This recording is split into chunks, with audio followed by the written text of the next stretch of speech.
कंवारी ननद। अंजलि की उम्र लगभग 30 साल हो चुकी थी। वो एक स्कूल में टीचर की जॉब करती थी। अंजलि के घर में उसकी माँ के अलावा उसका छोटा भाई और भाभी भी रहा करते थे। 30 साल की उम्र होने के बाद भी अंजलि की अब तक शादी नहीं हुई थी। इस बात को लेकर अंजलि की माँ रुक्मिणी देवी काफी परेशान रहा करती थी। माँ, मैं स्कूल जा रही हूँ, जरा मेरा टिफिन तो दे दीजिए। अब क्या पूरी जिंदगी मैं तुझे टिफिन बनाकर देती रहूंगी? अरे कुछ सोचा भी अपने बारे में या बस ऐसे ही? क्या माँ, सुबह सुबह फिर वही बातें लेकर बैठ गई। माँ गलत क्या कह रही है अंजलि दीदी? इतनी उम्र हो चुकी है आपकी, माँ कब तक आपकी सेवा करती रहेंगी? भाभी, मैंने माँ को कब कहा कि मेरी सेवा करो? वैसे भी अपना टिफिन मैं खुद तैयार कर लेती हूँ, बस टेबल से उठाकर देने को ही तो कहा था। वैसे अंजलि दीदी, देखा जाए तो टिफिन उठाकर देने की उम्र तो आपकी है। आपका अपना घर परिवार बच्चे होते तो ये जिम्मेदारी आज आप पूरी कर रही होती। एक बात मेरी समझ में नहीं आती, अगर मेरी शादी नहीं हुई तो इसमें मेरी क्या गलती है और तुम सब लोग मेरे पीछे क्यों पड़े रहते हो? अरे कुछ कहना क्या पीछे पड़े रहना होता है? अपने छोटे भाई को देख, तुझसे 3 साल छोटा है लेकिन 2 बच्चे खेल रहे हैं आंगन में। मुझे आप लोगों की कोई बात नहीं सुननी, जा रही हूँ मैं। और आप में से किसी को मेरा कोई काम करने की जरूरत नहीं है, मैं खुद संभाल लूंगी। इतना कहकर अंजलि वहां से चली जाती है। शाम को जब अंजलि अपने स्कूल से लौटकर घर वापस आती है तो उसने देखा कि पड़ोस वाली निर्मला चाची वहां पर बैठी हुई थी। क्या बात है अंजलि बिटिया, नौकरी करके वापस आ गई? जी चाची जी, कैसी हैं आप? मैं तो ठीक हूँ बेटा, तुम बताओ शादी के बारे में कुछ सोचा या नहीं? अरे रहने दीजिए ना, इससे तो शादी की बात करना ही बेकार है। कुछ भी कहो तो गुस्सा करती है, बात बात पर आंखें दिखाती है। माँ, आप ऐसा क्यों कह रही है? मैंने कब आप पर गुस्सा किया? अरे अंजलि बेटा, तुम्हारी माँ ठीक ही तो कहती है। 30 की होने आई हो, अब तुम्हें भी शादी वादी कर लेनी चाहिए। चाची जी, आप तो ऐसे कह रही हैं जैसे शादी करने से मैंने मना किया हो। रहने दीजिए निर्मला चाची, हमारी अंजलि दीदी को अभी तक उनकी पसंद का दूल्हा नहीं मिला ना, इसीलिए वो शादी नहीं कर रही। भाभी, ऐसी कोई बात नहीं है। अरे तो फिर क्या बात है? तुम्हारी माँ ने तुम्हारे लिए इतने रिश्ते ढूंढे लेकिन तुम्हें कोई पसंद ही नहीं आता। क्या है ना चाची जी, हमारी ननद रानी नौकरी जो करती है, ऐसे ही थोड़ी ना किसी को पसंद कर लेंगी। अरे भाई, नौकरी का घमंड है तो बात अलग है, कोई और बात हो तो बताओ, कोई रास्ता निकाला जाए। नहीं नहीं चाची जी, कोई बात नहीं है, बस मुझे अभी तक अपनी पसंद का कोई मिला नहीं है। सुन लिया आपने? इस लड़की के तो पर निकल आए हैं और इतनी उम्र में अपनी पसंद का कोई मिलेगा भी नहीं इसे।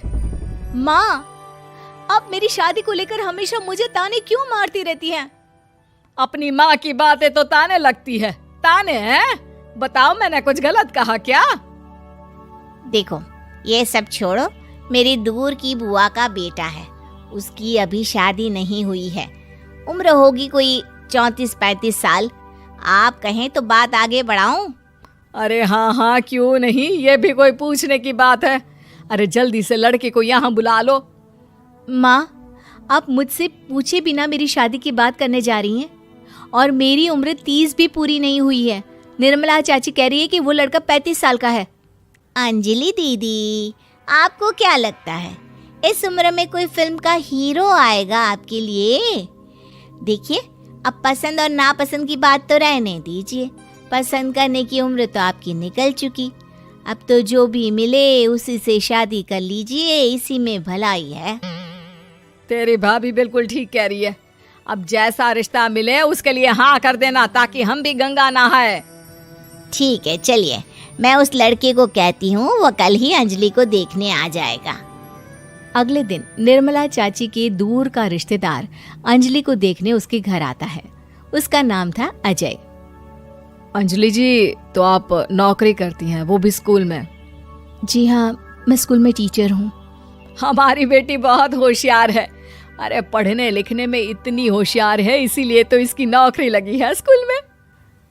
हाँ हाँ ठीक है आंटी जी, ज़रा मुझे भी तो बात करने दीजिए आपकी बेटी से। जी पूछिए ना, क्या पूछना चाहते हैं? अंजलि मैडम, ये तो बताइए कि आपने अभी तक शादी क्यों नहीं की? बस ऐसे ही, कहीं कोई रिश्ता पसंद नहीं आया इसलिए। लेकिन क्या मैं आपसे पूछ सकती हूँ कि आपने शादी क्यों नहीं की? अंजलि, क्या कर रही हो तुम? लड़कियों को इस तरह की बातें नहीं शोभा देती। रहने दीजिए आंटी जी, आपकी बेटी काफ़ी पढ़ी लिखी है, मैं उनके सवाल का जवाब दे ही देता हूँ। वो क्या है ना, मुझे भी अभी तक अपनी पसंद की कोई लड़की नहीं मिली। अच्छा, कोई बात नहीं। वैसे आपकी तनख्वाह कितनी है? कितना कमा लेती हैं महीने का? जी यही कोई 25,000 महीने। बस 25,000? इतने से क्या होता है? इतने से तो आजकल घर भी नहीं चलता। आपके कहने का क्या मतलब है? अरे मैं तो ये सोच कर आया था कि नौकरी वाली लड़की है, आराम से 40,000 कमाती होगी। माफ कीजिएगा, आपका और मेरा रिश्ता नहीं हो सकता। जी कोई बात नहीं, मुझे भी आपके साथ शादी करने में कोई इंटरेस्ट नहीं है। अंजलि, किस तरह की बात कर रही हो? घर आए रिश्ते को ठुकरा रही हो तुम। दीदी, अब इस उम्र में आपको इतनी अकड़ नहीं दिखानी चाहिए। अच्छा खासा रिश्ता हाथ से निकल गया, कहीं ऐसा ना हो कि जिंदगी भर कुंवारी ही रह जाओ आप। कुछ दिन और ऐसे ही निकल जाते हैं और अंजलि की शादी कभी नहीं होती। अंजलि के परिवार वाले बिंदास उसे ताने मारते रहते हैं, लेकिन अंजलि एक बड़ी नौकरी की तैयारी करती है और उसमें सिलेक्ट होने के बाद अंजलि को एक बहुत बड़ी नौकरी मिल जाती है। अब तो दीदी के नखरे और भी ज्यादा बढ़ जाएंगे भाई। अब तो इतनी बड़ी नौकरी जो लगी है, अब इनकी शादी होने से रही। माँ, मुझे नौकरी के लिए दूसरे शहर जाना पड़ेगा। आप जानती हैं ये बहुत बड़ी जॉब है और इसमें पैसे भी बहुत ज्यादा मिलेंगे। अच्छा, कितने पैसे मिलेंगे बेटा? माँ, मुझे हर महीने 90,000 सैलरी मिलेगी। क्या? अरे वाह वाह, ये तो बहुत अच्छी बात है। लेकिन फायदा क्या? कितने भी पैसे मिले, शादी तो हुई नहीं ना तुम्हारी। अंजलि नौकरी करने के लिए दूसरे शहर में चली जाती है और जब कुछ महीनों के बाद वो वापस घर आती है तो उसे अपने पति के साथ देखकर उसके घर वाले हैरान रह जाते हैं। अरे अंजलि, तूने शादी कर ली और हमें बताया तक नहीं। और दामाद जी करते क्या है? इतनी बड़ी कार है उनकी। माँ, मैं आपको सब कुछ बताना चाहती थी, लेकिन आप सबके ताने सुनकर बहुत दुखी हो गई थी और इसलिए मैंने अपनी पसंद से शादी कर ली। मेरे पति मेरे साथ ही ऑफिस में नौकरी करते हैं और बहुत बड़े अफसर हैं। और एक बात बताऊं माँ, आज मैं बहुत